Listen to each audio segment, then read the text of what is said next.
Vamos ouvir com toda atenção um trecho do livro Flow do psicólogo da criatividade Mihaly Csikszentmihalyi. O capítulo 3 é um dos mais importantes do livro e trata da fruição do mundo e da qualidade de vida como meios para o desenvolvimento pessoal e a criatividade. Não é o gênio que cria, mas o estado de flow que libera o gênio em você. Se você quer desbloquear sua capacidade criativa, superar a procrastinação e encontrar alegria no que faz, Flow é um guia essencial. Prepare-se para uma jornada que vai mudar não apenas como você trabalha, mas também como você vive. O livro revela como qualquer pessoa pode acessar um estado mental de imersão completa, onde a criatividade flui naturalmente. Os desafios se tornam estimulantes e a produtividade atinge níveis extraordinários. Este é sem dúvida um livro essencial. Capítulo 3. Fruição e qualidade de vida. Existem duas estratégias principais que podemos adotar para melhorar a qualidade de vida. A primeira é tentar fazer as condições externas se equipararem a nossas metas. A segunda é mudar como vivenciamos as condições externas para fazer com que se ajustem melhor a nossas metas. Por exemplo, a sensação de segurança é um componente importante da felicidade. A pessoa pode aumentar tal sensação comprando uma arma, instalando trancas na porta de casa, mudando para um bairro mais seguro, exercendo pressão política sobre a prefeitura para aumentar a proteção policial ou ajudando a comunidade a ficar mais consciente da importância da ordem civil. Todas essas diferentes respostas objetivam ensejar no ambiente condições mais alinhadas com nossas metas. O outro método pelo qual podemos nos sentir mais seguros envolve mudar o que entendemos por segurança. Se não alimentarmos a expectativa de que ela deva ser perfeita, se admitirmos que riscos são inevitáveis e conseguirmos tirar proveito de um mundo imperfeito, a ameaça da insegurança terá menos chance de atrapalhar a felicidade. Nenhuma dessas estratégias é eficaz quando usada isoladamente. Mudar as condições externas pode parecer funcionar no começo. Mas, se uma pessoa não está no controle de sua consciência, os antigos medos ou desejos em breve voltam, revivendo ansiedades antigas. Não podemos criar uma sensação de segurança interna completa nem mesmo comprando uma ilha no Caribe e cercando-a de guarda-costas armados e cães policiais. O mito do rei Midas ilustra bem a ideia de que controlar as condições externas não necessariamente melhora a existência. Como a maioria das pessoas, o rei Midas presumia que se ficasse imensamente rico, sua felicidade estaria assegurada. Assim, ele fez um pacto com os deuses, que após muito regatear concederam seu desejo de que tudo o que tocasse viraria ouro. O rei Midas achou que fizeram um excelente negócio. Agora nada o impediria de ser o homem mais rico do mundo e, portanto, o mais feliz. Mas sabemos como a história termina. Ele não demorou a se arrepender de seu trato, porque a comida e o vinho viravam ouro assim que entravam em sua boca, e veio a morrer cercado de pratos e taças de ouro. A velha fábula continua a reverberar pelos séculos.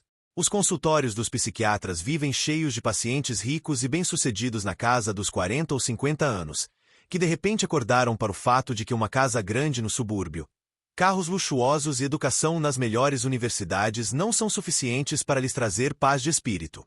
Contudo, as pessoas seguem esperando que a mudança das condições externas de vida ofereça uma solução. Quem dera tivessem mais dinheiro, estivessem em melhor forma ou contassem com um parceiro mais compreensivo, aí sim teriam chegado lá. Mesmo quando admitimos que o sucesso material pode não trazer felicidade, vivemos numa luta sem fim para conquistar metas externas, esperando que melhorem a vida. Riqueza, status e poder se tornaram poderosos símbolos de felicidade em nossa cultura. Quando vemos pessoas ricas, famosas ou bonitas, tendemos a presumir que têm uma vida gratificante, mesmo quando todas as evidências levem a crer que são infelizes. E presumimos que, se ao menos pudéssemos obter parte desses mesmos símbolos, seríamos bem mais felizes. Quando conseguimos de fato nos tornar mais ricos ou poderosos, acreditamos, ao menos por um tempo, que a vida como um todo melhorou. Mas os símbolos podem ser enganadores. Eles tendem a nos distrair da realidade que deveriam representar. E a realidade é que a qualidade de vida não depende diretamente do que os outros pensam de nós ou do que possuímos. Em suma, depende antes de como nos sentimos em relação a nós mesmos e ao que acontece conosco. Para a vida ser melhor, a qualidade da experiência deve melhorar. Isso não significa dizer que dinheiro, forma física ou fama sejam irrelevantes para a felicidade. Essas coisas podem ser uma bênção genuína, mas apenas quando nos fazem sentir melhor. De outro modo, São, na melhor das hipóteses, neutras e, na pior, obstáculos para uma vida gratificante. A pesquisa de felicidade e satisfação de vida sugere que, em geral, existe uma correlação moderada entre riqueza e bem-estar. Pessoas em países mais abastados, incluindo os Estados Unidos, tendem a se classificar como, de um modo geral, mais felizes do que as de países mais pobres. Ed Jenner, pesquisador da Universidade de Illinois, descobriu que pessoas muito ricas afirmam ser felizes em média 77% do tempo, enquanto pessoas medianamente ricas afirmam estar felizes 62% do tempo. Essa diferença, embora estatisticamente significativa, não é muito grande, sobretudo considerando que o grupo muito rico foi selecionado de uma lista dos 400 americanos mais ricos. Também é interessante notar que nenhuma única pessoa pesquisada acreditava que o dinheiro em si garantia a felicidade. A maioria concordou com a afirmação. Dinheiro pode aumentar ou diminuir a felicidade, dependendo de como é usado. Em um estudo anterior, Norman Bradbury descobriu que o grupo de renda mais elevada informou ser feliz cerca de 25% mais frequentemente do que o de menos elevada. Outra vez, a diferença se fez presente, mas não era muito grande. Em uma pesquisa abrangente intitulada A Qualidade da Vida Americana, publicada há uma década, os autores afirmam que a situação financeira é um dos fatores menos importantes para a satisfação geral de vida. Considerando essas observações, em vez de se preocupar em ganhar $1 milhão ou em como fazer amigos e influenciar as pessoas, parece mais proveitoso descobrir como a vida cotidiana pode ser mais harmoniosa e mais gratificante e assim alcançar por via direta o que não pode ser atingido pela busca Capítulo de metas 3. simbólicas. Fruição e qualidade de vida. Existem duas estratégias principais que podemos adotar para melhorar a qualidade de vida. A primeira é tentar fazer as condições externas se equipararem a nossas metas. A segunda é mudar como vivenciamos as condições externas para fazer com que se ajustem melhor a nossas metas. Por exemplo, a sensação de segurança é um componente importante da felicidade. A pessoa pode aumentar tal sensação comprando uma arma, instalando trancas na porta de casa, mudando para um bairro mais seguro, exercendo pressão política sobre a prefeitura para aumentar a proteção policial ou ajudando a comunidade a ficar mais consciente da importância da ordem civil. Todas essas diferentes respostas objetivam ensejar no ambiente condições mais alinhadas com nossas metas. O outro método pelo qual podemos nos sentir mais seguros envolve mudar o que entendemos por segurança. Se não alimentarmos a expectativa de que ela deva ser perfeita, se admitirmos que riscos são inevitáveis e conseguirmos tirar proveito de um mundo imperfeito, a ameaça da insegurança terá menos chance de atrapalhar a felicidade. Nenhuma dessas estratégias é eficaz quando usada isoladamente. Mudar as condições externas pode parecer funcionar no começo. Mas, se uma pessoa não está no controle de sua consciência, os antigos medos ou desejos em breve voltam, revivendo ansiedades antigas. Não podemos criar uma sensação de segurança interna completa nem mesmo comprando uma ilha no Caribe e cercando-a de guarda-costas armados e cães policiais. O mito do rei Midas ilustra bem a ideia de que controlar as condições externas não necessariamente melhora a existência. Como a maioria das pessoas, o rei Midas presumia que se ficasse imensamente rico, sua felicidade estaria assegurada. Assim, ele fez um pacto com os deuses, que após muito regatear concederam seu desejo de que tudo o que tocasse viraria ouro. O rei Midas achou que fizeram um excelente negócio. Agora nada o impediria de ser o homem mais rico do mundo e, portanto, o mais feliz. Mas sabemos como a história termina. Ele não demorou a se arrepender de seu trato, porque a comida e o vinho viravam ouro assim que entravam em sua boca, e veio a morrer cercado de pratos e taças de ouro. A velha fábula continua a reverberar pelos séculos. Os consultórios dos psiquiatras vivem cheios de pacientes ricos e bem-sucedidos na casa dos 40 ou 50 anos, que de repente acordaram para o fato de que uma casa grande no subúrbio, carros luxuosos e educação nas melhores universidades não são suficientes para lhes trazer paz de espírito. Contudo, as pessoas seguem esperando que a mudança das condições externas de vida ofereça uma solução. Quem dera tivessem mais dinheiro, estivessem em melhor forma ou contassem com um parceiro mais compreensivo, aí sim teriam chegado lá. Mesmo quando admitimos que o sucesso material pode não trazer felicidade, vivemos numa luta sem fim para conquistar metas externas, esperando que melhorem a vida. Riqueza, status e poder se tornaram poderosos símbolos de felicidade em nossa cultura. Quando vemos pessoas ricas, famosas ou bonitas, tendemos a presumir que têm uma vida gratificante, mesmo quando todas as evidências levem a crer que são infelizes. E presumimos que, Se ao menos pudéssemos obter parte desses mesmos símbolos, seríamos bem mais felizes. Quando conseguimos de fato nos tornar mais ricos ou poderosos, acreditamos, ao menos por um tempo, que a vida como um todo melhorou. Mas os símbolos podem ser enganadores. Eles tendem a nos distrair da realidade que deveriam representar. E a realidade é que a qualidade de vida não depende diretamente do que os outros pensam de nós ou do que possuímos. Em suma, depende antes de como nos sentimos em relação a nós mesmos e ao que acontece conosco. Para a vida ser melhor, a qualidade da experiência deve melhorar. Isso não significa dizer que dinheiro, forma física ou fama sejam irrelevantes para a felicidade. Essas coisas podem ser uma bênção genuína, mas apenas quando nos fazem sentir melhor. De outro modo, são na melhor das hipóteses neutras e na pior, obstáculos para uma vida gratificante. A pesquisa de felicidade e satisfação de vida sugere que em geral existe uma correlação moderada entre riqueza e bem-estar. Pessoas em países mais abastados, incluindo os Estados Unidos, tendem a se classificar como de um modo geral mais felizes do que as de países mais pobres. Ed Jenner, pesquisador da Universidade de Illinois, descobriu que pessoas muito ricas afirmam ser felizes em média 77% do tempo, enquanto pessoas medianamente ricas afirmam estar felizes 62% do tempo. Essa diferença, embora estatisticamente significativa, não é muito grande, sobretudo considerando que o grupo muito rico foi selecionado de uma lista dos 400 americanos mais ricos. Também é interessante notar que nenhuma única pessoa pesquisada acreditava que o dinheiro em si garantia a felicidade. A maioria concordou com a afirmação. Dinheiro pode aumentar ou diminuir a felicidade, dependendo de como é usado. Em um estudo anterior, Norman Bradbury descobriu que o grupo de renda mais elevada informou ser feliz cerca de 25% mais frequentemente do que o de menos elevada. Outra vez, a diferença se fez presente, mas não era muito grande. Em uma pesquisa abrangente intitulada A Qualidade da Vida Americana, publicada há uma década, os autores afirmam que a situação financeira é um dos fatores menos importantes para a satisfação geral de vida. Considerando essas observações, em vez de se preocupar em ganhar $1 milhão ou em como fazer amigos e influenciar as pessoas, parece mais proveitoso descobrir como a vida cotidiana pode ser mais harmoniosa e mais gratificante e assim alcançar por via direta o que não pode ser atingido pela busca de metas simbólicas. Prazer e fruição.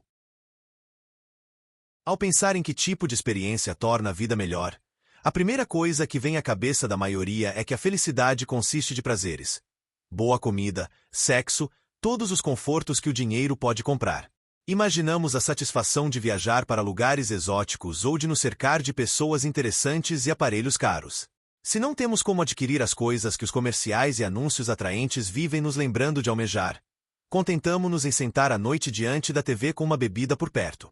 Prazer é a sensação de contentamento que a pessoa obtém sempre que as informações em nossa consciência nos dizem que as expectativas estabelecidas por programas biológicos ou condicionamento social foram atendidas. O sabor da comida quando estamos famintos é agradável porque reduz um desequilíbrio fisiológico.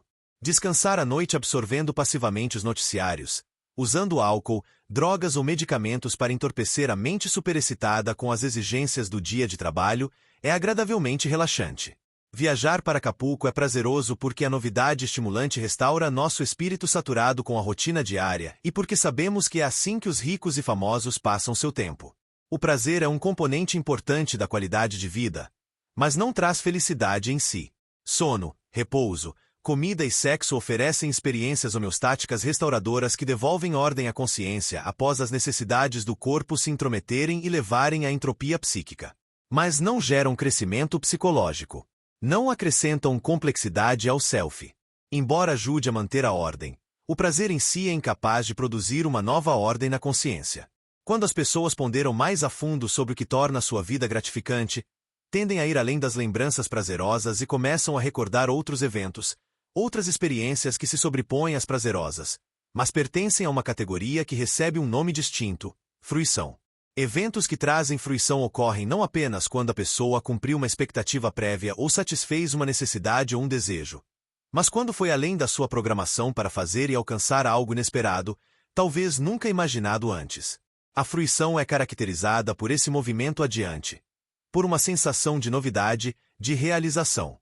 Apreciamos disputar uma partida de tênis difícil que melhore nosso jogo, ler um livro que mostre a realidade sob nova luz ou ter uma conversa que nos leve a expressar ideias que não sabíamos que tínhamos. Encerrar com sucesso uma boa negociação, ou qualquer trabalho bem feito, é motivo de fruição.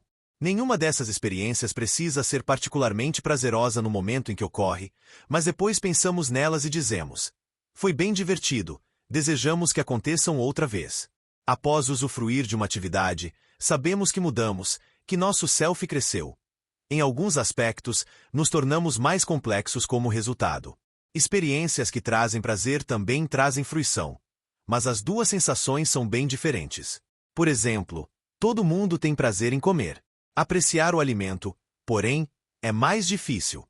Um gourmet aprecia comer, assim como qualquer um que preste suficiente atenção na refeição de modo a discriminar os vários sabores oferecidos. Como o exemplo sugere, podemos sentir prazer sem nenhum investimento de energia psíquica, ao passo que a fruição só acontece como resultado de um investimento extraordinário da atenção. A pessoa pode sentir prazer sem esforço algum se os centros cerebrais adequados forem eletricamente estimulados ou como resultado do estímulo de substâncias químicas. Mas é impossível apreciar uma partida de tênis, um livro ou uma conversa a menos que a atenção esteja plenamente concentrada na atividade. É por esse motivo que o prazer é tão fugaz e que o self não cresce em função das experiências prazerosas. A complexidade exige o investimento da energia psíquica em metas novas e relativamente desafiadoras. É fácil perceber esse processo na infância. Durante os primeiros anos de vida, toda criança é um pouco como uma máquina de aprender, experimentando novos movimentos e novas palavras diariamente. A concentração elevada em seu rosto à medida que aprende novas habilidades é um bom indicativo do que a fruição significa. Cada nova situação de aprendizado prazeroso soma-se à complexidade do self em desenvolvimento da criança. Infelizmente, essa ligação natural entre o crescimento e a fruição tende a desaparecer com o tempo. Talvez porque aprender passa a ser uma imposição externa quando a vida escolar tem início, a empolgação de dominar novas habilidades pouco a pouco desaparece. É muito fácil se acomodar nos limites do self desenvolvido na adolescência. Mas se a pessoa se torna complacente demais, sentindo que a energia psíquica investida em novas direções é um desperdício a menos que haja boas chances de colher uma recompensa extrínseca, pode acabar deixando de apreciar a vida. E o prazer se torna a única fonte de experiência positiva. Por outro lado, muitos indivíduos se esforçam para preservar a fruição nas coisas que fazem. Conheci um comerciante em um bairro pobre de Nápoles que extraía seu ganha-pão de uma dilapidada loja de antiguidades que estava em sua família havia gerações.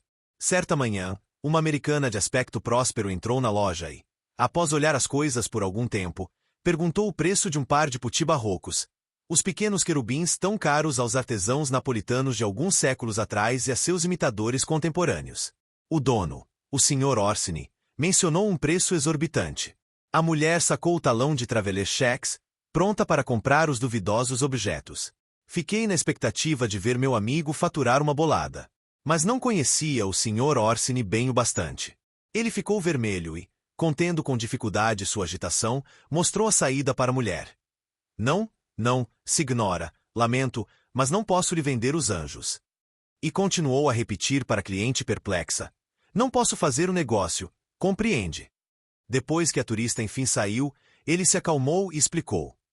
Se estivesse morrendo de fome, teria aceitado o dinheiro. Mas como não estou? Por que fazer um negócio que não tem graça nenhuma? Gosto do duelo de espertezas envolvido numa pechincha, quando as duas partes tentam levar a melhor com astúcia e eloquência. Ela nem pensou duas vezes. Não sabia o que estava fazendo. Não mostrou o devido respeito a mim, presumindo que eu pudesse tentar levar vantagem.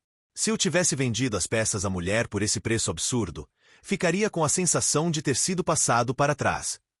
Poucas pessoas, no sul da Itália ou onde quer que seja, têm essa estranha atitude em relação a transações comerciais. Mas desconfio que não apreciam seu trabalho tanto quanto o Sr. Orsini.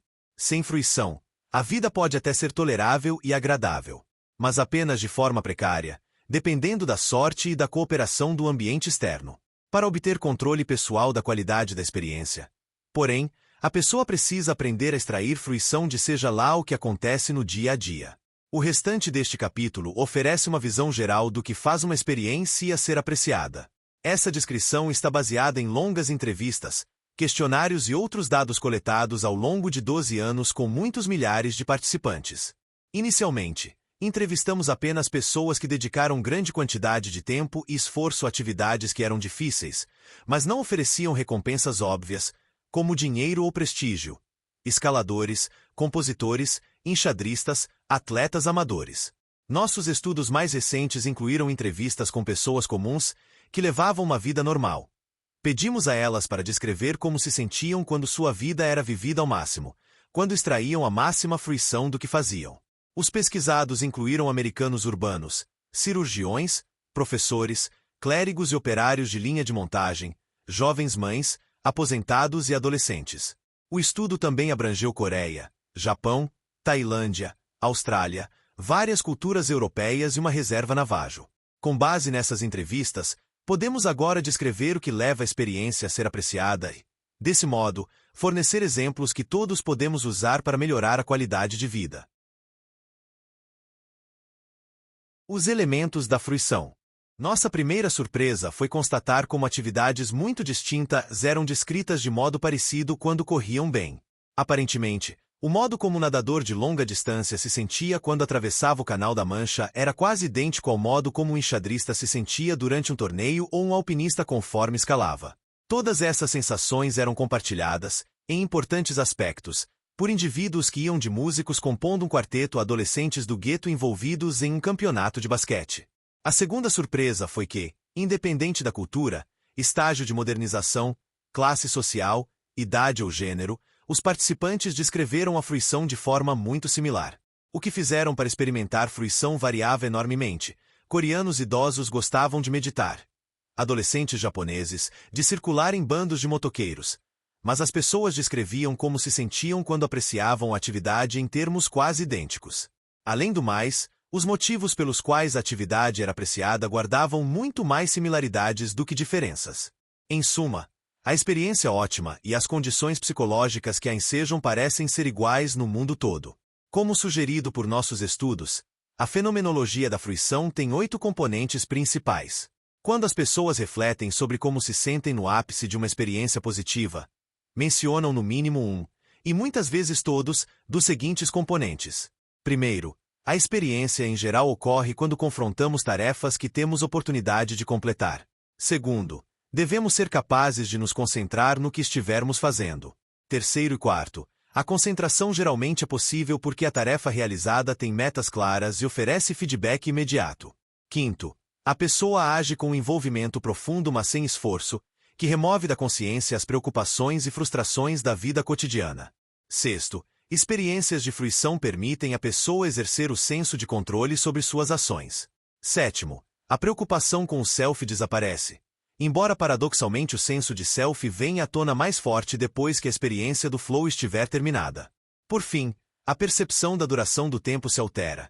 As horas passam em minutos e os minutos podem se estender pelo que parecem ser horas. A combinação de todos esses elementos traz uma sensação de fruição profunda tão recompensadora que as pessoas sentem que vale a pena gastar um bocado de energia simplesmente para ser capaz de experimentá-la. Examinaremos mais de perto cada um desses elementos de modo a compreender melhor o que torna as atividades de fruição tão gratificantes. Munidos desse conhecimento, podemos atingir o controle da consciência e transformar até mesmo os momentos mais monótonos da vida cotidiana em eventos que ajudam o self a crescer. Uma atividade desafiadora que exige habilidades. Às vezes passamos por uma experiência de extrema alegria, por uma sensação de êxtase, por nenhum motivo aparente. Um trecho de música majestosa pode provocar isso. Ou uma vista magnífica, ou até menos, como uma simples sensação espontânea de bem-estar. Mas a esmagadora maioria dos relatos de experiência ótima ocorre em sequências de atividades direcionadas a metas ilimitadas por regras. Atividades que exigem um investimento de energia psíquica e que não poderiam ser feitas sem as habilidades apropriadas. Porque precisa ser assim, ficará claro à medida que avançarmos. Neste ponto, é suficiente observar que parece ser o caso universalmente. É importante esclarecer desde o início que uma atividade não precisa ser ativa no sentido físico e que a habilidade necessária para se empenhar nela não precisa ser física. Por exemplo, uma das atividades de fruição mais frequentemente mencionadas do mundo é a leitura. Ler é considerado uma atividade porque exige atenção concentrada, Tem uma meta e é preciso conhecer as regras da linguagem escrita para realizá-la. As habilidades envolvidas em ler incluem não só a alfabetização, como a capacidade de traduzir palavras em imagens, sentir empatia por personagens fictícios, reconhecer contextos históricos e culturais, antecipar viradas de enredo, criticar e avaliar o estilo do autor, e assim por diante. Nesse sentido mais amplo, qualquer capacidade de manipular informação simbólica é uma habilidade, como a do matemático em modelar relações quantitativas de cabeça ou a do músico em combinar notas musicais. Outra atividade universalmente apreciada é estar na companhia das pessoas. A socialização pode parecer à primeira vista uma exceção à regra de que é preciso usar as habilidades para apreciar uma atividade, pois papear, fofocar ou gracejar não parece exigir capacidades particulares. Mas exige. Como demonstram os tímidos, se a pessoa se sente pouco à vontade socialmente, tem medo de estabelecer contatos informais e evita o contato sempre que possível. Toda atividade compreende um punhado de oportunidades de ação ou desafios, que exigem habilidades adequadas para ser superados. Se não possuímos as habilidades corretas, a atividade não é desafiadora. É simplesmente sem sentido. A posição das peças em um tabuleiro de xadrez desperta a criatividade do enxadrista, mas não afeta quem não conhece as regras do jogo. Para a maioria das pessoas, o despenhadeiro conhecido como o Capitano Vale de Yosemite não passa de um paredão rochoso qualquer. Mas para o escalador é uma arena que oferece uma sinfonia infinitamente complexa de desafios mentais e físicos. Uma maneira simples de encontrar desafios é entrar em uma situação competitiva. Por isso o grande apelo de jogos e esportes que põem uma pessoa ou equipe contra outra. De muitas maneiras, a competição é uma forma rápida de desenvolver complexidade. O que luta conosco, escreveu Edmund Burke, fortalece nossos nervos e aguça nossa habilidade. Nosso adversário nos ajuda. Os desafios da competição podem ser estimulantes e prazerosos. Mas, quando derrotar o oponente toma precedência na mente sobre obter o melhor desempenho possível, a fruição tende a desaparecer. A competição só pode ser apreciada quando é um meio de aperfeiçoar as habilidades. Quando se torna um fim em si, deixa de ser divertida. Porém, os desafios não estão de modo algum restritos a atividades competitivas ou físicas. Eles são necessários para oferecer fruição mesmo em situações nas quais não esperaríamos que fossem relevantes. Por exemplo, um especialista em arte de um de nossos estudos descreve a fruição que extrai de observar uma pintura, algo que a maioria entenderia como um processo imediato, intuitivo. Existem muitas obras bastante simples que não apresentam nada empolgante, enquanto outras contêm algum tipo de desafio. São essas que ficam na sua cabeça, que são as mais interessantes. Em outras palavras, até a fruição passiva que a pessoa extrai de olhar para uma pintura ou escultura depende dos desafios que a obra de arte oferece. Atividades que oferecem fruição são com frequência projetadas exatamente para esse fim. Jogos, esportes e formas artísticas e literárias foram desenvolvidos ao longo dos séculos com o propósito expresso de enriquecer a vida com experiências prazerosas. Mas seria um erro presumir que só a arte e o lazer conseguem fornecer experiências ideais. Em uma cultura saudável, o trabalho produtivo e as rotinas necessárias para a vida cotidiana também são gratificantes. Na verdade, um dos propósitos deste livro é explorar maneiras pelas quais até detalhes rotineiros podem ser transformados em jogos pessoalmente significativos que ofereçam experiências ideais. Cortar a grama ou ficar na sala de espera do dentista podem ser experiências prazerosas, contanto que reestruturemos a atividade proporcionando metas, regras e os demais elementos de fruição a ser examinados adiante. O físico experimental Heinz Meyer-Leibniz, descendente do famoso filósofo e matemático do século XVIII, oferece um exemplo peculiar de como podemos assumir o controle de uma situação entediante e torná-la moderadamente prazerosa. O professor Meyer-Leibniz sofre de uma desvantagem ocupacional comum a acadêmicos. É obrigado a assistir a conferências intermináveis e com frequência maçantes. Para aliviar esse fardo, inventou uma atividade que o desafia o bastante apenas para não se sentir completamente entediado durante uma palestra fraca, mas já tão automatizada que conserva suficiente atenção livre para, caso algo interessante seja dito, sua consciência tomar nota. O que ele faz é o seguinte: sempre que a palestra começa a ficar maçante, tamborila os dedos na seguinte ordem. Primeiro o polegar direito, depois o terceiro dedo, depois o indicador, depois o quarto dedo, depois o terceiro dedo outra vez, depois o mindinho da mão direita. Então passa a mão esquerda e tamborila com o mindinho, o médio, o anelar, o indicador e o médio outra vez, terminando com o polegar. Então a mão direita inverte a sequência do tamborilar, ao que se segue a inversão da sequência da mão esquerda. Introduzindo pausas completas e parciais a intervalos regulares, existem 888 combinações possíveis. Entremeando as pausas entre uma e outra batida a intervalos regulares, o padrão adquire uma harmonia quase musical e pode ser facilmente representado em uma pauta musical. Depois de inventar esse jogo inocente, o professor Meyer Leibniz descobriu um uso interessante para ele. Como uma forma de medir a duração de um pensamento. O padrão de 888 batidas, repetido 3 vezes, oferece um total de 2.664 batidas, que, com a prática, levam quase exatamente 12 minutos. Assim que ele transfere a atenção para seus dedos, o professor Meyer Leibniz sabe dizer exatamente em que ponto da sequência está. Então suponhamos que o pensamento sobre um de seus experimentos científicos apareça em sua mente enquanto está tamborilando durante uma palestra muito chata. Ele imediatamente transfere a atenção para seus dedos e se dá conta de que está na 300ª batida da segunda série. Então, na mesma fração de segundo, volta a pensar sobre o experimento. A certa altura, o pensamento é completado, e ele chegou a uma conclusão sobre o problema.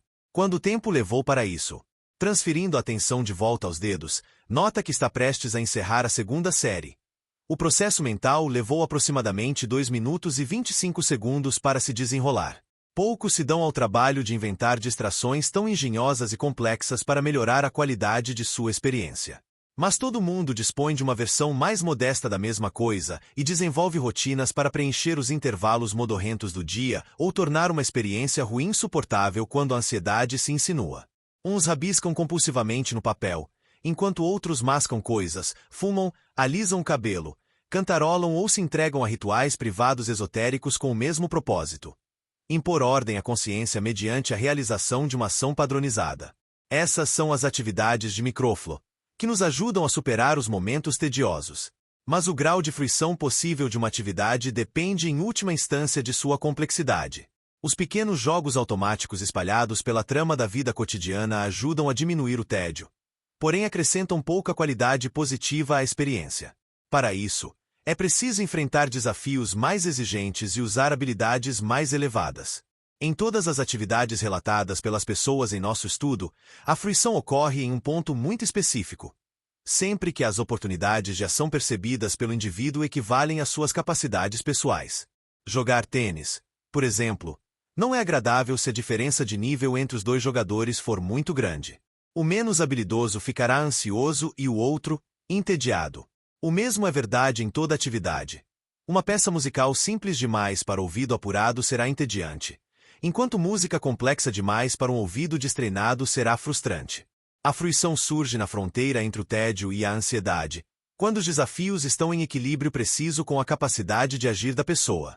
A proporção dourada entre desafios e habilidades não existe apenas nas atividades humanas. Quando eu levava meu cachorro Ussar para um passeio pelo campo, sua brincadeira predileta era muito simples. O protótipo do jogo infantil mais culturalmente disseminado do ser humano, pega-pega. Ele corria em círculos ao meu redor a toda velocidade, com a língua de fora e o olhar acompanhando com cuidado cada movimento meu, desafiando-me a pegá-lo. Ocasionalmente, eu fazia uma tentativa brusca e, se desse sorte, encostava nele. Mas a parte interessante é que sempre que me cansava e minha participação parecia pouco animada, o Sar corria em círculos cada vez mais estreitos, facilitando relativamente que eu alcançasse. Por outro lado, se eu também estivesse a fim de brincar, ele descrevia círculos cada vez mais amplos. Dessa forma, a dificuldade do jogo era constantemente equilibrada. Com um senso misterioso para o ajuste fino dos desafios e habilidades, ele permitia que a brincadeira proporcionasse o máximo de fruição a ambos. A fusão entre ação e consciência. Quando todas as habilidades relevantes da pessoa são necessárias para lidar com os desafios de uma situação, sua atenção fica completamente absorvida pela atividade. Não resta nenhuma energia psíquica para processar informação além do que a atividade oferece. Toda a atenção se concentra nos estímulos relevantes. Como resultado, tem lugar uma das características mais universais e distintivas da experiência ótima. As pessoas ficam tão envolvidas no que estão fazendo que a atividade se torna espontânea, quase automática. Elas param de ter consciência de si mesmas como estando separadas das ações que realizam. Uma dançarina descreve a sensação durante uma apresentação assim: sua concentração é completa. Sua mente não fica vagando. Você não pensa em outra coisa. Está totalmente envolvida no que faz. Sua energia flui suavemente. Você se sente relaxada, confortável, cheia de energia. O montanhista explica como se sente ao escalar um paredão. Você está tão envolvido no que faz que não pensa em si mesmo como separado da atividade naquele momento. Não se vê como separado do que está fazendo.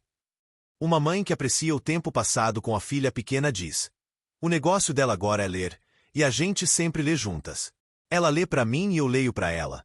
E esse é o momento em que eu meio que perco contato com o resto do mundo, fico totalmente absorvida no que estou fazendo. Um enxadrista conta sobre a disputa em um torneio. Concentrar-se fica como respirar, você nem pensa a respeito. O teto pode cair, mas, contanto que não caia na sua cabeça, você nem ia perceber. É por esse motivo que chamamos a experiência ótima de flow. Essa palavra simples descreve muito bem a sensação de movimento sem esforço aparente. As seguintes palavras de um poeta escalador se aplicam a todos os milhares de entrevistas colhidos por nós e outros ao longo dos anos. A mística de escalar está na escalada. Você chega feliz ao topo de uma rocha porque acabou, mas na realidade gostaria que continuasse para sempre. A justificativa de escalar é escalar, como a justificativa da poesia é escrever. Você não conquista nada a não ser coisas em si mesmo. O ato de escrever justifica a poesia. Escalar é o mesmo. É reconhecer que você está em um flow. O propósito do flow é continuar fluindo. Não procurando um pico ou uma utopia, mas permanecendo no flow. Não é se mover para cima, mas em um flow contínuo. Você se move para cima para manter o flow. Não existe outro motivo para escalar a não ser a escalada em si. É uma comunicação consigo mesmo. Embora a experiência do flow pareça ocorrer facilmente, isso está longe de ser verdade. Ela com frequência exige um esforço físico extenuante ou uma atividade mental altamente disciplinada. E não acontece sem a aplicação de um desempenho habilidoso. Se você se desconcentra, vai embora. Contudo, enquanto perdura, a consciência opera suavemente. Uma ação se sucede a outra sem entraves. Na vida normal, sempre estorvamos nossas ações com dúvidas e questionamentos. Por que estou fazendo isso? Não deveria trabalhar em alguma outra coisa. Vivemos pondo em dúvida a necessidade de nossas atividades e avaliamos criticamente os motivos para realizá-las. Mas no flow é desnecessário refletir, pois a ação nos carrega adiante como que por magia. Metas claras e feedback. O segredo do completo envolvimento em uma experiência de flow é que as metas em geral são claras e o feedback, imediato. O jogador de tênis sabe o que tem de fazer: devolver a bola à quadra adversária. E, sempre que acerta a bola, sabe se foi bem ou não. As metas do enxadrista são igualmente óbvias: deixar o rei adversário em xeque antes que o outro jogador o faça. A cada movimento ele calcula se chegou mais próximo de seu objetivo. O montanhista subindo um paredão vertical tem um objetivo muito simples em mente: completar a escalada sem cair. A cada segundo, hora após hora, ele recebe informação de quão próximo está dessa meta básica. Claro que se a pessoa escolhe uma meta trivial, o sucesso na empreitada não traz fruição. Se minha meta fosse continuar vivo enquanto fico sentado no sofá da sala, poderia passar dias sentindo que consegui. Mas isso não me tornaria particularmente feliz, ao passo que o montanhista se enche de júbilo em sua perigosa escalada. Determinadas atividades exigem muitíssimo tempo para ser realizadas, porém os componentes das metas e do feedback continuam extremamente importantes nela. Um exemplo foi dado por uma camponesa de 62 anos dos Alpes italianos, que disse que suas experiências mais prazerosas eram cuidar das vacas e do pomar. Sinto uma satisfação especial em cuidar das plantas. Gosto de vê-las crescendo dia a dia. É lindo. Embora envolva um período de espera paciente, ver as plantas de que você cuidou progredindo fornece um poderoso feedback até em um apartamento em uma cidade americana.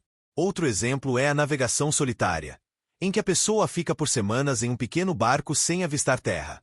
Jim McBeth, que fez um estudo de flow nas travessias oceânicas, comenta sobre a empolgação que domina o navegador quando, após dias esquadrinhando ansiosamente a vastidão das águas vazias, discerne a silhueta da ilha que procurava assomar no horizonte.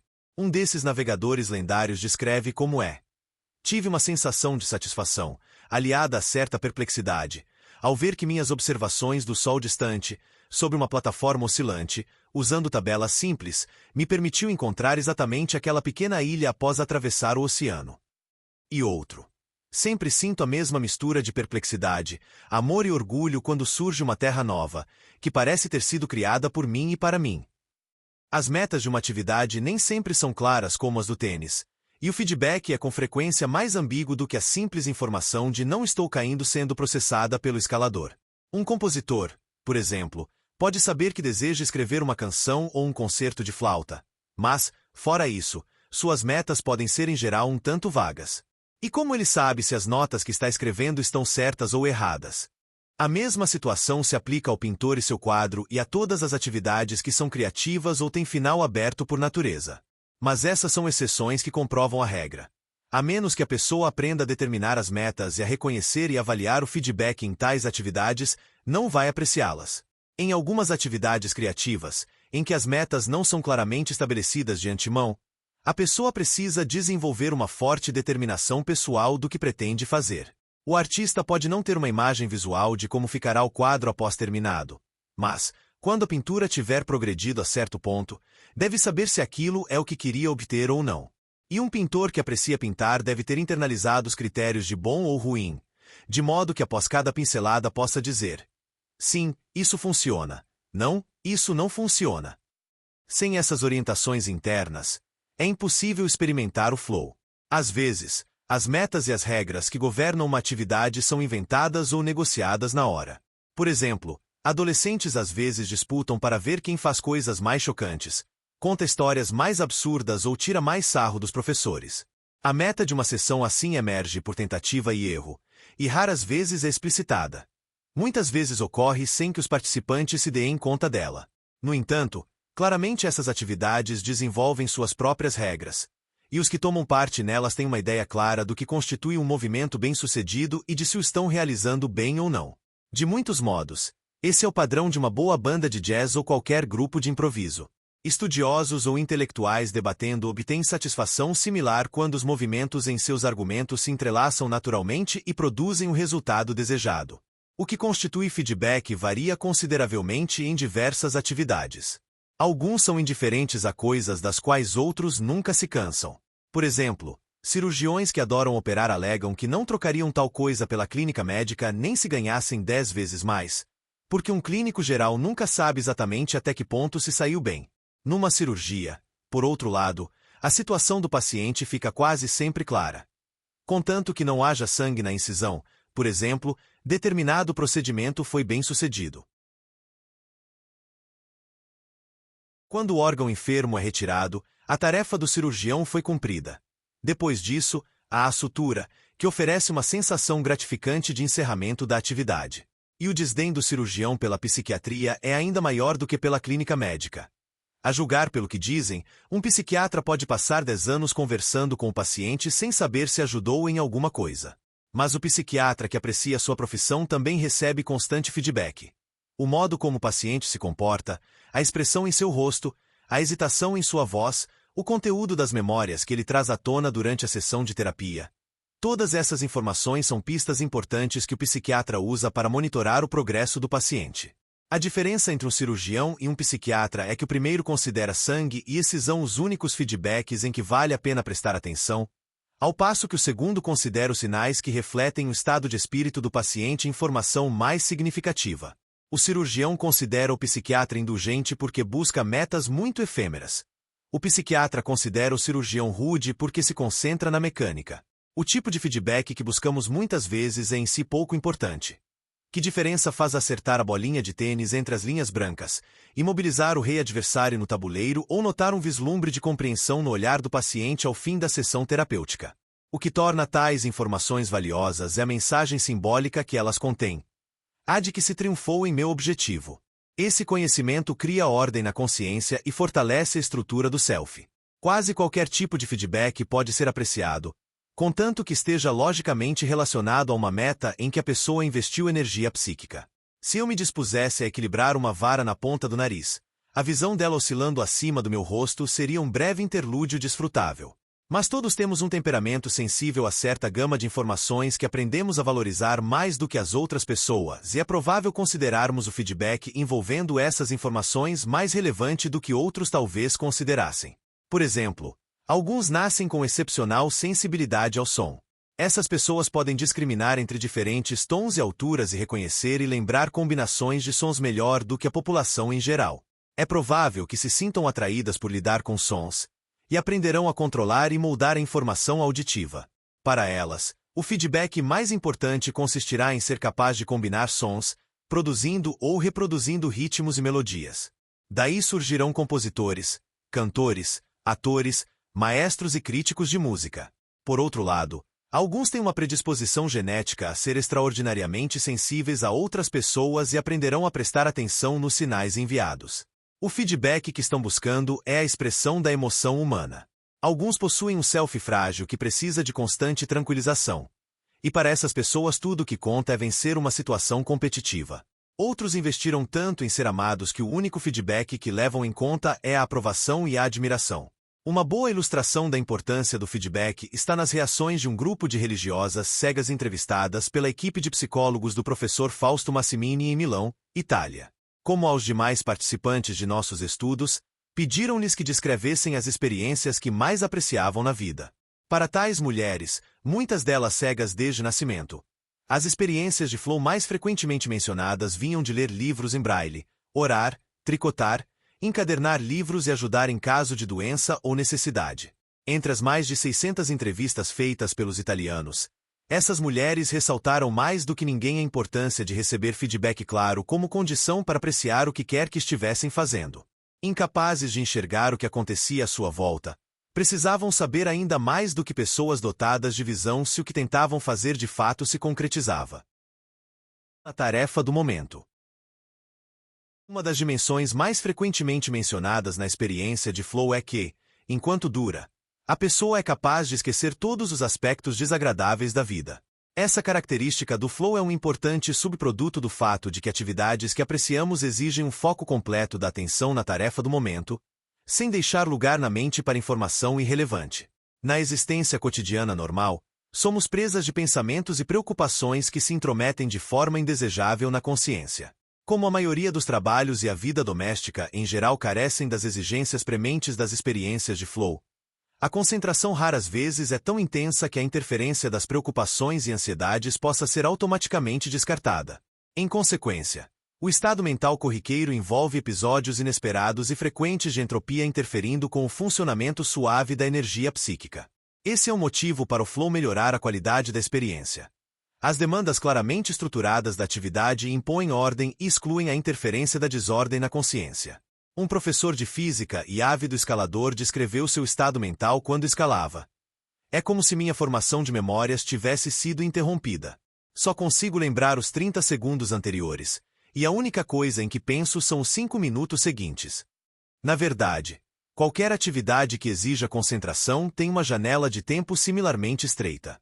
Mas não é só o foco temporal que conta. Ainda mais significativo é que apenas um leque de informação muito seleto pode ser admitido na consciência atenta. Logo, todos os pensamentos preocupantes que normalmente passam pela mente são mantidos em suspensão temporária. Como explica um jovem jogador de basquete, a quadra é tudo o que importa. Às vezes, na quadra, me vem à cabeça um problema, como uma briga com minha namorada, e me ocorre que isso não é nada comparado ao jogo. Você pode se preocupar com um problema o dia todo, mas, assim que a partida começa, que se dane. E outro. Na minha idade, a galera pensa um monte de coisa, mas quando está jogando basquete essa é a única coisa que a gente tem na cabeça, o basquete. O resto parece vir em segundo plano. Um montanhista fala sobre o mesmo tema. Quando você está escalando, não se dá conta de outras situações de vida problemáticas. Torna-se um mundo em si, significativo apenas por ele mesmo. É uma coisa de concentração. Uma vez que se está ali, é incrivelmente real, e você basicamente está no comando. Isso se torna seu mundo total. Sensação similar é relatada por uma bailarina. Em nenhum outro lugar sinto a mesma coisa. Tenho mais confiança em mim nesse momento do que em qualquer outro. Talvez seja uma tentativa de esquecer meus problemas. A dança é como uma terapia. Se alguma coisa me preocupa, Eu a deixo do lado de fora assim que chego ao estúdio de balé. Em uma escala de tempo mais ampla, a navegação solitária oferece um esquecimento misericordioso similar. Por mais que possa haver pequenos desconfortos no mar, as ansiedades e preocupações parecem desaparecer assim que a terra some de vista no horizonte. Uma vez no mar, não faz sentido ficar preocupado. Não há nada que se possa fazer quanto aos problemas até chegarmos ao porto seguinte. A vida ficou, por um tempo, despida de suas artificialidades. Outros problemas pareciam sem importância comparados ao estado do vento e do mar e à duração do dia de trabalho. Edwin Moses, grande atleta da corrida de obstáculos, descreveu assim a concentração necessária para uma prova. Sua mente precisa estar absolutamente livre. Seus adversários, o jet lag, as comidas diferentes, dormir em hotéis e os problemas pessoais precisam ser apagados da consciência, como se não existissem. Embora Moses falasse do que era necessário para vencer uma disputa esportiva de alto nível, poderia estar descrevendo o tipo de concentração que obtemos quando apreciamos qualquer atividade. A concentração da experiência do flow, junto a metas claras e feedback imediato, fornece ordem à consciência, induzindo a condição fruitiva da negentropia psíquica. O paradoxo do controle. Fruição frequentemente ocorre em jogos, esportes e outras atividades de lazer distintas da vida cotidiana, onde a todo momento coisas ruins podem acontecer. Se a pessoa perde um jogo de xadrez ou se frustra em seu hobby, não tem de se preocupar. Mas na vida real, alguém que conduza mal um negócio pode perder o emprego, não conseguir pagar a hipoteca da casa e terminar na fila da assistência social. Assim, a experiência do flow é em geral descrita como envolvendo uma sensação de controle, ou, mais precisamente, como a inexistência de preocupação de perder o controle, típica de muitas situações da vida normal. Eis como uma bailarina expressa essa dimensão da experiência do flow. Sou tomada de forte calma e relaxamento. Não me preocupo com o fracasso. É uma sensação poderosa e aconchegante. Quero me expandir, abraçar o mundo. Sinto um poder enorme de realizar algo gracioso e belo. E um enxadrista. Tenho uma sensação geral de bem-estar e de que estou no completo controle do meu mundo. O que esses participantes da pesquisa estão descrevendo de fato é a possibilidade, mais do que a efetividade, do controle. A bailarina pode cair, quebrar a perna e nunca mais fazer o giro perfeito, e o enxadrista pode ser derrotado e nunca ser campeão. Mas, pelo menos em princípio, no mundo do flow a perfeição é atingível. Essa sensação de controle também é relatada em atividades prazerosas que envolvem sérios riscos, que para alguém de fora pareceriam ser mais potencialmente perigosas do que os acontecimentos da vida normal. Pessoas que voam de asa delta, exploram cavernas, escalam rochas, participam de corridas de carro, mergulham em mar profundo ou praticam esportes similares se expõem deliberadamente a situações em que a rede de segurança da vida civilizada não existe. No entanto, todos esses indivíduos relatam experiências de flow em que uma sensação aumentada de controle desempenha um papel importante. É comum explicar a motivação dos que apreciam atividades perigosas como uma espécie de necessidade patológica.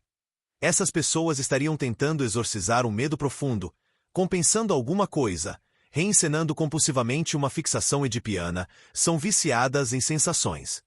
Embora por vezes esses fatores também possam estar envolvidos, o mais surpreendente quando entrevistamos alguém acostumado ao risco é como a fruição deriva não do perigo em si, mas de sua capacidade de minimizá-lo.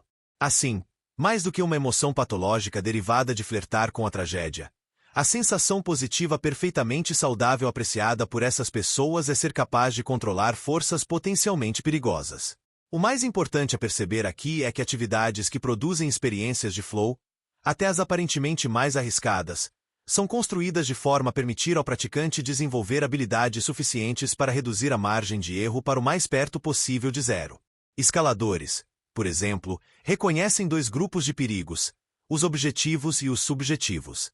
Do primeiro tipo são os eventos físicos imprevisíveis que podem ameaçar a pessoa nas montanhas. Tempestades súbitas, avalanches, pedras soltas, quedas abruptas de temperatura. É possível se precaver contra tais problemas, mas eles nunca podem ser completamente previstos. Perigos subjetivos são os que surgem da falta de habilidade do montanhista, incluindo sua incapacidade de estimar corretamente a dificuldade de escalar em função da própria perícia. A meta principal da escalada é evitar os perigos objetivos tanto quanto possível e eliminar os subjetivos inteiramente mediante a disciplina rigorosa e o preparo consistente. Assim, Escaladores acreditam com fervor que subir o Matterhorn é mais seguro do que atravessar uma rua em Manhattan, onde os perigos objetivos, motoristas de táxi, entregadores de bicicleta, ônibus, assaltantes, são bem menos previsíveis do que na montanha e onde as habilidades pessoais têm menos chance de assegurar a segurança de um pedestre. Como esse exemplo ilustra, o que as pessoas apreciam não é a sensação de estar no controle, mas de exercer controle sobre situações difíceis. É impossível experimentar uma sensação de controle a menos que estejamos dispostos a abrir mão da segurança das rotinas protetoras. Somente quando um resultado incerto está em jogo, e se é capaz de influenciá-lo, a pessoa pode de fato saber se está no controle. Jogos de azar podem constituir exceção. Embora sejam muito apreciados, por definição se baseiam em resultados aleatórios que presumivelmente não são afetados pelas habilidades pessoais. O giro da roleta ou a carta virada no 21 não podem ser controlados pelo jogador. Nesse caso, pelo menos, a sensação de controle deve ser irrelevante para a experiência da fruição. As condições objetivas, porém, são enganosas, pois quem aprecia jogos de azar está convencido subjetivamente de que suas habilidades desempenham um papel importante no resultado. Na verdade, essas pessoas tendem a enfatizar a questão do controle ainda mais do que os praticantes de atividades em que as habilidades obviamente permitem maior controle. Jogadores de pôquer estão convencidos de que é sua perícia, e não o acaso, que lhes garante o triunfo. Quando perdem, mostram uma tendência bem maior a atribuir a má sorte, mas mesmo nessa ocasião anseiam por procurar um lapso pessoal que explique o resultado. Jogadores de roleta desenvolvem sistemas elaborados para tentar prever o giro da roda. Amantes de jogos de azar com frequência acreditam ter o dom de prever o futuro, ao menos dentro do conjunto restrito de metas e regras do jogo. E essa antiquíssima sensação de controle, cujos precursores incluem os rituais de adivinhação tão prevalecentes em todas as culturas, é um dos maiores atrativos que a experiência dos jogos de azar oferece. Essa sensação de estar em um mundo onde a entropia é suspensa explica em parte por que atividades geradoras de flow podem ser tão viciantes. Romancistas com frequência escrevem sobre o tema do xadrez como metáfora de fuga da realidade. O conto A Defesa de Lushin, de Vladimir Nabokov, fala de um jovem gênio do xadrez tão envolvido com o jogo que o resto de sua vida, seu casamento, suas amizades, seu sustento, é negligenciado. Lushin tenta lidar com esses problemas, mas é incapaz de vê-los a não ser nos termos dos movimentos do xadrez. Sua esposa é a Rainha Branca, posicionada na quinta casa da terceira fileira, ameaçada pelo Bispo Negro, que é o agente de Lushin, e assim por diante. Na tentativa de resolver seus conflitos pessoais, Lushin se volta para as estratégias do jogo e acaba inventando a defesa de Lushin, uma série de movimentos que o deixarão invulnerável a ataques externos. À medida que seus relacionamentos na vida real desmoronam, Lushin tem uma série de alucinações em que as pessoas importantes à sua volta tornam-se peças em um tabuleiro gigante, tentando imobilizá-lo. Finalmente, ele tem uma visão da defesa perfeita de seus problemas. Pula da janela do hotel. A história está longe de ser inverossímil. Muitos campeões, incluindo o primeiro e o último dos grandes mestres enxadristas americanos, Paul Morphy e Bob Fischer, sentiam-se tão à vontade no mundo bem definido e logicamente ordenado do xadrez que deram as costas à confusão caótica do mundo real. O êxtase sentido pelo jogador em desvendar o acaso aleatório é ainda mais notório. Os primeiros etnógrafos contam que os índios das planícies norte-americanas ficavam tão hipnotizados por um jogo de azar feito com ossos da costela de búfalos que os perdedores muitas vezes ficavam sem roupa no auge do inverno após terem apostado e perdido suas armas, seus cavalos e até suas esposas. Quase qualquer atividade prazerosa pode se tornar viciante, no sentido de que, em vez de ser uma escolha consciente, se torna uma necessidade que interfere com outras atividades. Cirurgiões, por exemplo, muitas vezes dizem que fazer operações é como usar heroína. Quando a pessoa fica tão dependente da capacidade de controlar uma atividade que não consegue prestar atenção a mais nada, acaba por perder o controle supremo, a liberdade de determinar o conteúdo da consciência. Assim, atividades que produzem flow têm um aspecto potencialmente negativo. Embora sejam capazes de melhorar a qualidade da existência criando ordem na mente, podem se tornar viciantes, num ponto em que o self fica cativo de determinado tipo de ordem e desse modo relutante em lidar com as ambiguidades da vida. A perda da autoconsciência. Como vimos, quando uma atividade nos absorve por completo, Não sobra atenção suficiente para permitir que levemos em consideração o passado, o futuro ou qualquer outro estímulo temporariamente relevante. Uma das coisas que desaparecem da consciência merece menção especial, pois na vida comum passamos muito tempo pensando a seu respeito, nosso próprio self. Um escalador descreve assim esse aspecto da experiência. É uma sensação zen, como meditar ou se concentrar. Uma das coisas que buscamos é a concentração absoluta da mente. Seu ego pode estar envolvido na escalada em muitos aspectos, e isso não necessariamente é iluminador. Mas, quando as coisas ficam automáticas, é como ficar sem ego, em certo sentido. De algum modo a coisa certa é feita sem que você nem pense a respeito ou faça qualquer coisa. Simplesmente acontece. E, no entanto, é quando você está mais concentrado. Ou, nas palavras de um famoso navegador solitário, você se esquece de si mesmo, se esquece de tudo, enxerga só o movimento do barco no mar, o movimento do mar em torno do barco, pondo de lado tudo que não seja essencial a esse jogo. A perda do senso de um self separado do mundo em torno às vezes vem acompanhada de uma sensação de integração com o ambiente, seja montanha, uma equipe ou, no caso do membro de uma gangue de motociclistas japoneses, o rolê de centenas de motos pelas ruas de Kyoto. Eu percebo quando a sensibilidade de todo mundo entra em sintonia. Quando a gente começa, a harmonia não é total. Mas se o rolê é bom, um sente o que o outro está sentindo. Como vou explicar? Quando todo mundo vira uma coisa só, eu noto algo. De repente eu me toco. Ah, somos um. E penso, se a gente pisar fundo para valer, esse rolê vai ser o máximo. Quando a gente sente que se transformou num só corpo, é o máximo. Velocidade dá barato. Nessa hora, é demais. Esse se transformou num só corpo tão vivamente descrito pelo adolescente japonês é uma característica real da experiência de flow. Sua existência é tão concreta quanto a sensação de alívio da fome ou da dor. É uma experiência muito recompensadora, mas, como mostraremos posteriormente, apresenta seus próprios perigos. A preocupação com o self consome a energia psíquica porque na vida cotidiana muitas vezes nos sentimos ameaçados. Sempre que isso acontece, temos de trazer nossa autoimagem de volta à consciência. Assim podemos descobrir se a ameaça é séria ou não e como devemos enfrentá-la. Por exemplo, se ando por uma rua e percebo as pessoas virando para mim e rindo, é normal que fique preocupado. Tem alguma coisa errada na minha aparência? Pareço estranho de alguma forma. Será o modo como ando ou estou com o rosto sujo? Centenas de vezes por dia somos lembrados da vulnerabilidade do self. E, sempre que isso acontece, a energia psíquica é perdida tentando restaurar a ordem da consciência. Mas no flow não existe espaço para o autoescrutínio. Como as atividades que apreciamos possuem metas claras, regras estáveis e desafios ajustados às habilidades, há pouca oportunidade para o self ser ameaçado. Quando um escalador encara uma subida difícil, está totalmente absorvido em seu papel de montanhista. Ele é 100% escalador, ou não sobreviveria. É impossível qualquer coisa ou pessoa questionar qualquer outro aspecto do self. Uma sujeira no rosto não fará a menor diferença. A única ameaça possível é a que vem da montanha. Mas um bom escalador é treinado para enfrentá-la e não precisa trazer o self para o processo. Um self ausente da consciência não significa que a pessoa em flow abriu mão do controle de sua energia psíquica ou que não está ciente do que acontece em seu corpo ou sua mente. Na verdade, em geral o oposto é verdade. Quando ouvimos falar na experiência do flow pela primeira vez, às vezes presumimos que a ausência de autoconsciência tem algo a ver com uma obliteração passiva do self, um seguir o flow, como dizem no sul da Califórnia. Mas, na verdade, a experiência ótima envolve um papel ativo para o self.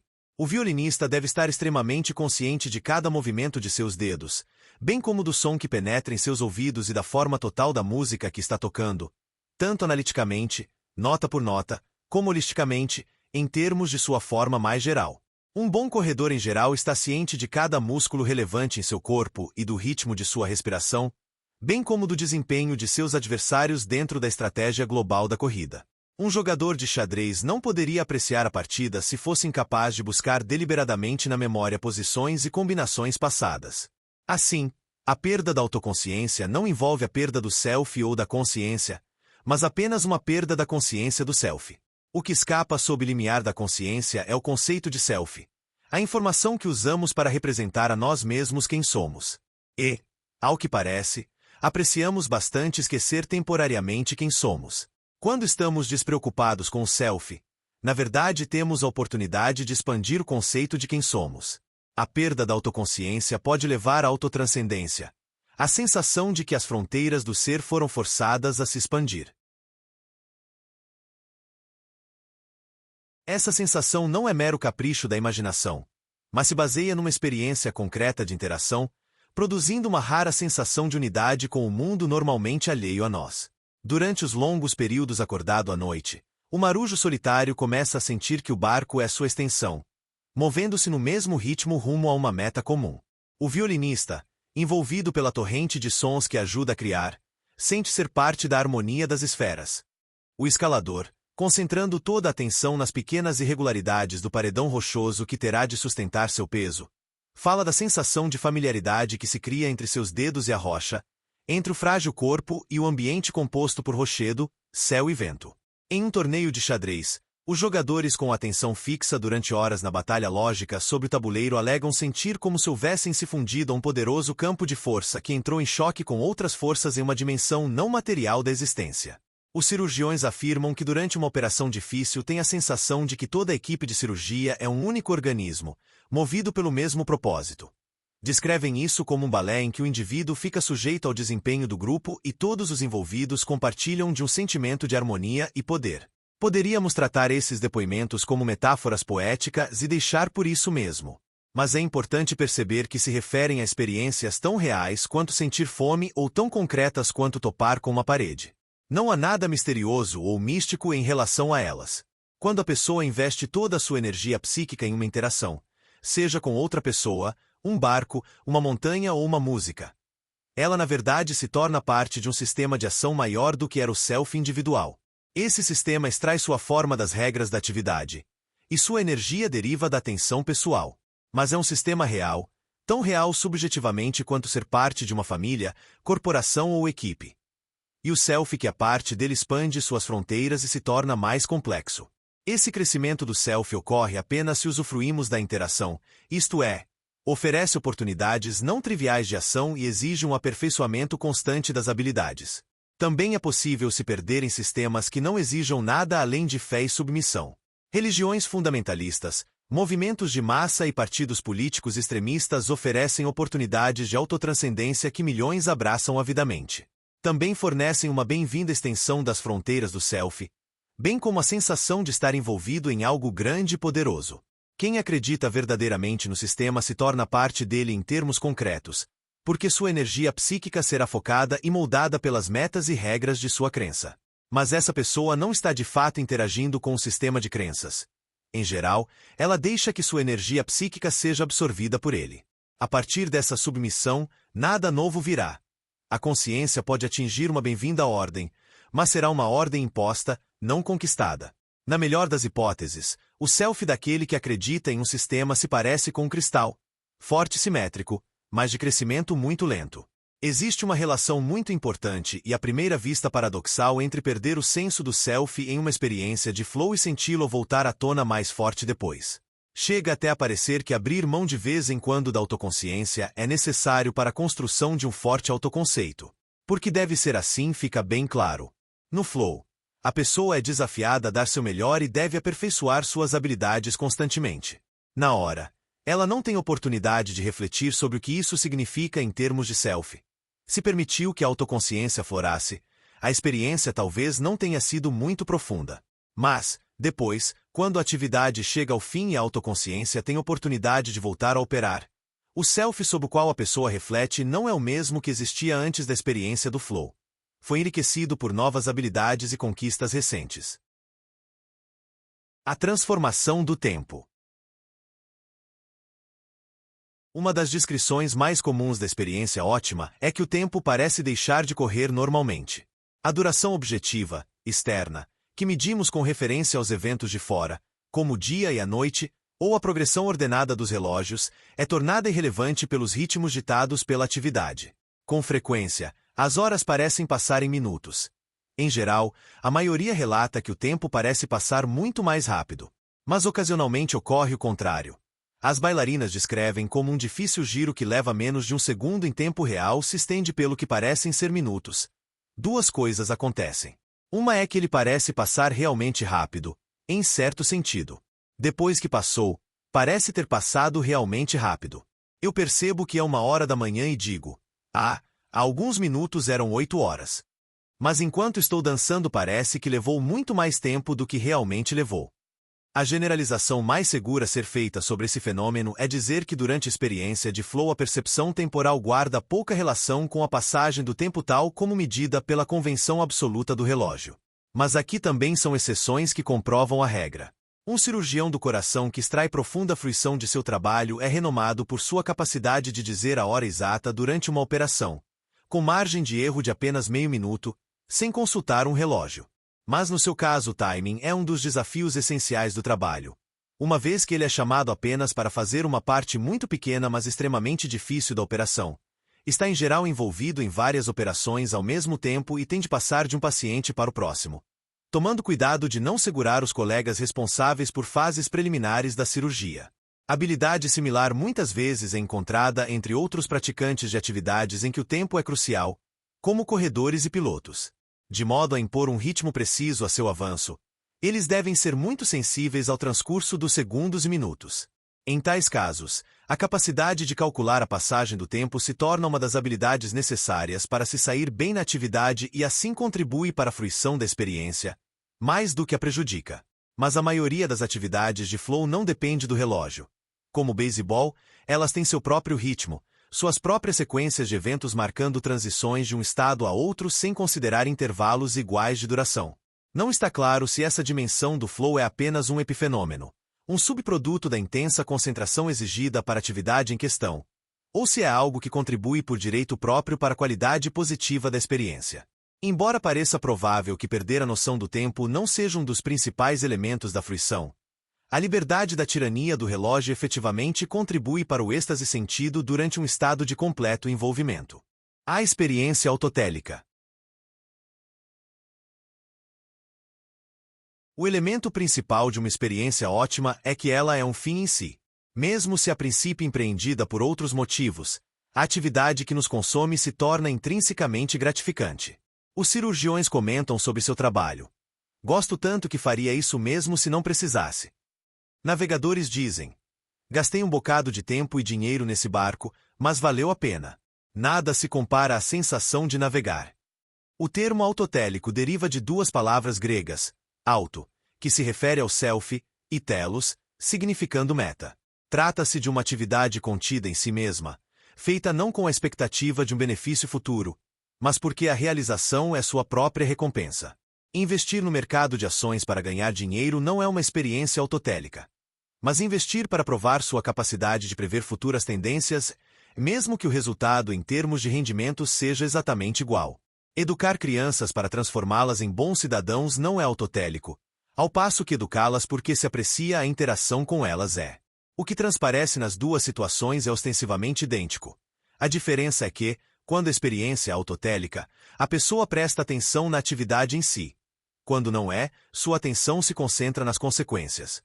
As coisas que fazemos, em sua maioria, não são puramente autotélicas nem puramente esotélicas, quando a atividade obedece apenas motivos externos, mas uma combinação das duas. Os cirurgiões normalmente iniciam seus longos anos de treinamento devido às expectativas esotéricas. Ajudar as pessoas, ganhar dinheiro, conquistar prestígio. Com sorte, após algum tempo começam a apreciar seu trabalho e então ele se torna em grande medida autotélico. Algumas coisas que somos inicialmente forçados a fazer contra nossa vontade acabam com o tempo sendo intrinsecamente gratificantes. Um amigo com quem eu dividia a sala havia muitos anos tinha um grande talento. Sempre que o serviço estava particularmente entediante, erguia o rosto com os olhos semicerrados e vidrados e começava a cantarolar. Podia ser um coral de Bach, um concerto de Mozart, uma sinfonia de Beethoven. Na verdade, cantarolar é uma descrição pobremente inadequada para o que fazia. Ele reproduzia a música inteira, imitando os principais instrumentos envolvidos na passagem. Ora gemendo como um violino, ora fazendo fagote, ora soltando a voz como um trompete barroco. Todo mundo escutava hipnotizado. Depois voltava ao trabalho com ânimo revigorado. A forma como meu amigo desenvolveu esse talento é curiosa. Desde os 3 anos, seu pai o levava a concertos de música clássica. Ele se lembrava de ficar indescritivelmente entediado e às vezes pegar no sono só para ser acordado por um tabefe dolorido. Com o tempo, passou a odiar concertos, música clássica e, assim suponho, seu pai, mas, ano após ano, era obrigado a repetir a excruciante experiência. Então, certa noite, quando tinha cerca de 7 anos, durante a abertura de uma ópera de Mozart, sentiu o que descreveu como um êxtase de compreensão. De repente, discerniu a estrutura melódica da peça e teve a sensação irresistível de que um novo mundo se descortinava para ele. Foi durante os 3 anos sofridos indo a concertos por obrigação que suas habilidades musicais se desenvolveram, ainda que inconscientemente, preparando-o para essa epifania e possibilitando que compreendesse o desafio construído na música por Mozart. Claro que teve sorte. Muitas crianças nunca chegam a ponto de reconhecer as possibilidades de algo que foram obrigadas a fazer e acabam detestando aquilo para sempre. Quantas não começaram a odiar música clássica porque os pais as forçaram a praticar algum instrumento? Muitas vezes, as crianças e os adultos necessitam de incentivos externos para dar os primeiros passos em uma atividade que exija a árdua reestruturação da atenção. As atividades que mais apreciamos não nos vêm naturalmente. Demandam um esforço que de início a pessoa reluta em fazer. Mas, assim que a interação começa a fornecer feedback para as habilidades, em geral a atividade começa a ser intrinsecamente gratificante. Uma experiência autotélica é bem diferente de nossas sensações normais no decorrer da vida. Grande parte do que fazemos corriqueiramente não tem valor em si e só o fazemos porque somos obrigados ou porque esperamos que traga algum benefício futuro. Muita gente acha que as horas passadas no trabalho são essencialmente tempo perdido. A pessoa se sente alienada e a energia psíquica investida não ajuda a fortalecer seu self. Mas, para muitos outros, o tempo livre também é perdido. O lazer oferece uma pausa relaxante do trabalho, mas em geral consiste em absorver informação passivamente, sem se valer de quaisquer habilidades nem explorar novas oportunidades de ação. Consequentemente, a vida passa numa sequência de experiências maçantes e de ansiedades sobre as quais a pessoa exerce pouco controle. A experiência autotélica, ou flow, alça o curso da vida a um diferente patamar. A alienação dá lugar ao envolvimento, a fruição substitui o tédio, o desamparo se transforma numa percepção de controle e a energia psíquica trabalha para reforçar a sensação de self, em vez de ser desperdiçada a serviço de metas extrínsecas. Quando a experiência é intrinsecamente gratificante, a vida é justificada no presente, em vez de ficar refém de um futuro ganho hipotético. Mas, como já vimos na sessão sobre a sensação de controle, a pessoa deve estar ciente do poder latente e viciante do flow. Devemos nos conformar com o fato de que nada no mundo é inteiramente positivo. Todo poder pode ser mal empregado. O amor pode levar à crueldade. A ciência às vezes provoca destruição. Tecnologia sem moderação gera poluição. A experiência ótima é uma forma de energia. E a energia pode ser usada para nos ajudar ou nos destruir. O fogo aquece e queima. A energia atômica pode gerar eletricidade ou acabar com o mundo. Energia é poder, mas o poder é apenas um meio. As metas às quais ela é aplicada tornam a vida mais rica ou mais sofrida. O Marquês de Sade aperfeiçoou a prática de infligir dor de modo a torná-la uma forma de prazer. Com efeito, a crueldade é uma fonte universal de fruição para quem não desenvolveu habilidades mais sofisticadas. Até em sociedades ditas civilizadas, por tentar proporcionar oportunidade para apreciar a vida sem interferir com o bem-estar de ninguém, as pessoas são atraídas pela violência. Os romanos tinham combate de gladiadores como passatempo. Os ingleses vitorianos pagavam para ver ratos serem destroçados por terriers.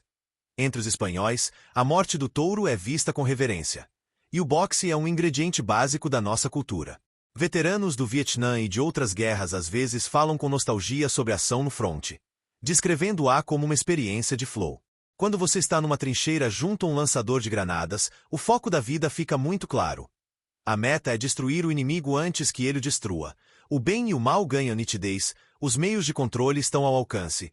As distrações são eliminadas. Mesmo se o sujeito odeia a guerra, a experiência pode ser mais excitante do que qualquer outra coisa que experimente na vida civil.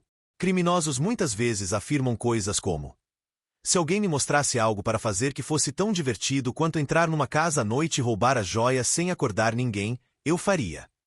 Grande parte do que chamamos de delinquência juvenil, furto de veículos, vandalismo, o comportamento rebelde de um modo geral, É motivada pela mesma necessidade de ter experiências de flow inacessíveis na vida cotidiana.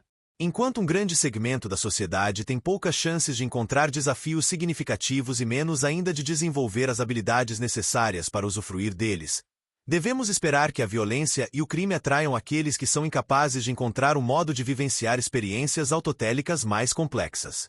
Esse problema é agravado quando consideramos que atividades científicas e tecnológicas respeitadas, que mais tarde assumem um aspecto altamente ambíguo e às vezes horripilante, são na origem fonte de grande fruição. Robert Oppenheimer chamou seu trabalho com a bomba atômica de doce problema. E sem dúvida a fabricação de armas químicas e o projeto Guerra nas Estrelas podem ser profundamente cativantes para os envolvidos. A experiência do flow, como tudo mais, não é boa num sentido absoluto. Ela é boa apenas na medida em que tem potencial para deixar a vida mais rica, intensa e significativa. É boa porque aumenta a força e a complexidade do self. Mas se as consequências de qualquer ocorrência particular de flow são boas no sentido mais amplo, isso precisa ser discutido e avaliado em função de critérios sociais mais inclusivos. O mesmo é verdade, porém, quanto a todas as atividades humanas, incluindo ciência, religião ou política.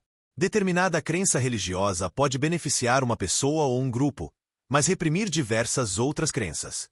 O cristianismo ajudou a integrar as comunidades étnicas dispersas do Império Romano, mas foi preponderante para a dissolução de inúmeras culturas com as quais entrou posteriormente em contato. Determinado avanço científico pode ser bom para a ciência e para alguns cientistas, mas ruim para a humanidade como um todo. É ilusão acreditar que alguma solução será benéfica para todo mundo o tempo todo. Nenhuma conquista humana pode ser considerada a palavra final. A incômoda máxima de Jefferson, o preço da liberdade é a eterna vigilância. Aplica-se também a outros âmbitos que não político. Significa que devemos reavaliar constantemente nossas ações, caso contrário, o hábito e as sabedorias passadas nos cegam para as novas possibilidades. Não faz sentido, contudo, ignorar uma fonte de energia só porque pode ser mal empregada. Se a humanidade houvesse tentado proibir o fogo porque poderia ser usado para queimar, não teríamos ido muito além dos grandes macacos. Como Demócrito expressou com grande simplicidade há vários séculos. A água pode ser boa ou má, útil ou perigosa. Para o perigo, no entanto, foi encontrado um remédio: aprender a nadar. Nadar em nosso caso envolve aprender a distinguir as formas de flow úteis das prejudiciais e então extrair o máximo proveito das primeiras, ao mesmo tempo impondo limites às segundas. A tarefa é aprender a apreciar a vida cotidiana sem diminuir as chances de que outras pessoas apreciem as delas.